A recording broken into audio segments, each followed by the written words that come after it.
देश भर में आज महाशिवरात्रि की धूम है। शिव भक्त आज के दिन भगवान शिव की आराधना कर रहे हैं। सुबह से ही मंदिरों में शिव भक्तों की भीड़ लगी हुई है। शिवलिंग पर गंगा जल, दूध और बेलपत्र चढ़ाए जा रहे हैं। शिवरात्रि के मौके पर हरिद्वार में पहला शाही स्नान आज। तस्वीरें पूरे देश भर से शिवरात्रि की। ये लंबी कतारें आप देख सकते हैं और ये कतारें सुबह से ही लग जाती हैं। भोले बाबा को प्रसन्न करने के लिए लोग पहुंचते हैं, कतारों में खड़े होते हैं, हाथ में बेलपत्र, पूजा का सामान। और इन कतारों को देखकर अंदाजा लगाया जा सकता है कि लोगों में कितना उत्साह रहता है, कितनी भक्ति, आस्था का सैलाब।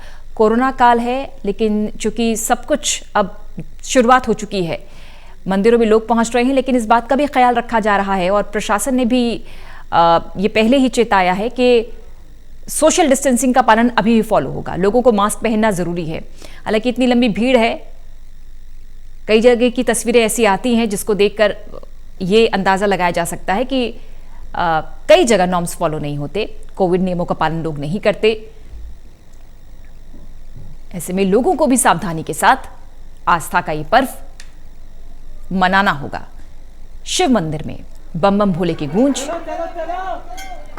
महाशिवरात्रि खासतौर पर महिलाएं, जो युवतियां होती हैं, सबकी मनोकामना किसी की पूर्ण होती है और कोई मनोकामना पूर्ण कराने के लिए बम भोले के दर्शन के लिए पहुंचते हैं, पूजा करते हैं।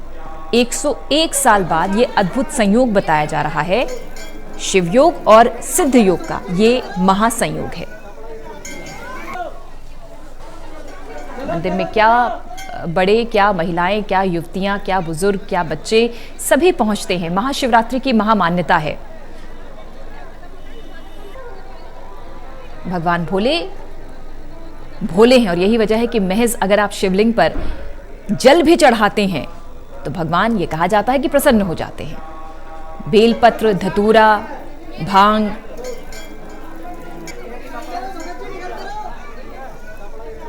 शिवरात्रि के दिन ये चढ़ाया जाता है शिवलिंग पर। फूलों से सुसज्जित हैं तमाम मंदिर, शिवालय। सुबह सवेरे स्नान करने के बाद पूजा अर्चना करने के लिए पहुंचे तमाम भक्तगण।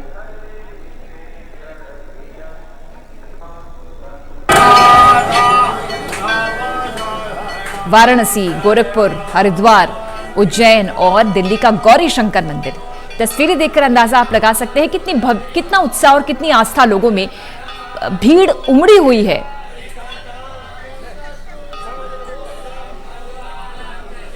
कर्णवीर कश्यप हमारे सहयोगी। कर्णवीर, गाजियाबाद में भी हम देखते हैं खूब आस्था और जश्न का सैलाब रहता है महाशिवरात्रि के दिन। जरा तस्वीरें बताइए, रौनक बताइए। अब देखिए, गाजियाबाद के दुधेश्वरनाथ मंदिर में अपने प्राचीन है और इसकी काफी मान्यता है। यहाँ करीब 3 किलोमीटर लंबी लाइन रात 12 बजे से भक्तों की लगी हुई है और अभी भी लगातार जो शिव भक्त हजारों की संख्या में लाइन में आकर के जल अभिषेक कर रहे हैं। गाजियाबाद का दुधेश्वरनाथ जो मंदिर है, मठ है, ये काफी प्राचीन माना जाता है। इसकी एक खासियत है, यहाँ की मान्यता है, वो धार्मिक मान्यताओं के मुताबिक यहाँ दूर दूर से लोग आते हैं। हरिद्वार, गौमुख से भी गंगा जल लेकर के यहाँ गंगा जल चढ़ाने के लिए कांवड़िया पहुंचते हैं।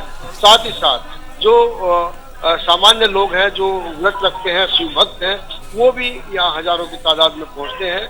आज काफी भारी संख्या में यहाँ जो शिव भक्त हैं वो जल अभिषेक कर रहे हैं। हजारों की तादाद में लाइन में आकर के सब लोग कर रहे हैं। सुरक्षा के एहतियात से बात की जाए तो तमाम तरह की फोर्सेज यहाँ लगाई गई हैं, वॉलंटियर्स लगाए गए हैं, सिविल डिफेंस के लोग लगाए गए हैं। तो कोविड-19 के दौर के बाद ये पहला मौका है कि जब मंदिर में श्रद्धालुओं की इतनी बड़ी संख्या आई हो और मंदिर को बहुत ही भव्यता और सुंदरता के साथ सजाया गया है। मंदिर में भगवान शिव के जय जयकार के नारे लग रहे हैं। अपनी मनोकामना को लेकर के जो शिव भक्त है वो घंटों से लाइन में खड़े होकर अपनी बारी का इंतजार कर रहे हैं और जल अभिषेक कर रहे हैं। जी कर्णवीर, लेकिन हम जो तस्वीरें देख रहे हैं, आस्था है, जाहिर सी बात है, लोगों में बहुत उत्साह है, भोले को प्रसन्न करने के लिए लोग पहुंच रहे हैं। लेकिन बहुत सी तस्वीरें ऐसी भी हैं कर्णवीर जो कि थोड़ा चिंता भी बढ़ा रही है, क्योंकि संख्या बहुत ज्यादा है श्रद्धालुओं की, लेकिन सोशल डिस्टेंसिंग का नॉर्म फॉलो हो रहा है या नहीं, ये एक बड़ी चुनौती चुनौती प्रशासन के लिए? लोगों ने मास्क पहना है या नहीं, ये भी बड़ी चुनौती प्रशासन के लिए। देखिए, हजारों की तादाद में भक्त हैं, सभी की मिलीजुली प्रतिक्रिया है और सबका मिलाजुला स्वरूप है। कुछ लोग हैं जो मास्क लगा करके, सैनिटाइजर कर करके भगवान शिव पर जल अभिषेक करने पहुंच रहे हैं। तो उसी पंक्ति में कुछ भक्त ऐसे भी हैं कि जो किसी भी तरह का कोविड-19 की जो गाइडलाइन है उसका पालन नहीं कर रहे हैं। तमाम तरह की जो यहाँ लोगों की आस्था के साथ साथ विश्वास और कोविड से बचने के लिए जो तमाम तरह की कोविड की गाइडलाइन है उसका कोई पालन कर रहा है, कोई नहीं कर रहा है। पुख्ता तौर पर मंदिर प्रशासन की तरफ से भी इसके लिए कोई खास इंतजाम नहीं किए गए हैं। हालांकि मंदिर में जो लोग आ रहे हैं, कुछ लोगों ने मास्क लगाए हैं, मुंह पे कपड़ा है, लेकिन कुछ बिना मास्क के और बिना ही किसी कपड़े के या सैनिटाइजर के अंदर आ रहे हैं। क्योंकि संख्या इतनी ज्यादा है कि लोगों को रोक पाना या फिर लोगों को सैनिटाइज करना नामुमकिन सा लगता है। लेकिन जिस तरह से पिछले 1 साल से कोविड-19 की गाइडलाइन को हम लोग फॉलो कर रहे हैं, उसमें व्यक्ति विशेष को जागरूक होना चाहिए था और उस जागरूकता के साथ साथ उन्हें यहाँ पहुंचना चाहिए था कोविड-19 का फॉलो करते हुए। जी चलिए कर्णवीर, आप तस्वीरें देखते रहिए, रौनक बताते रहिएगा, आपके पास लौटेंगे। फिलहाल के लिए शुक्रिया।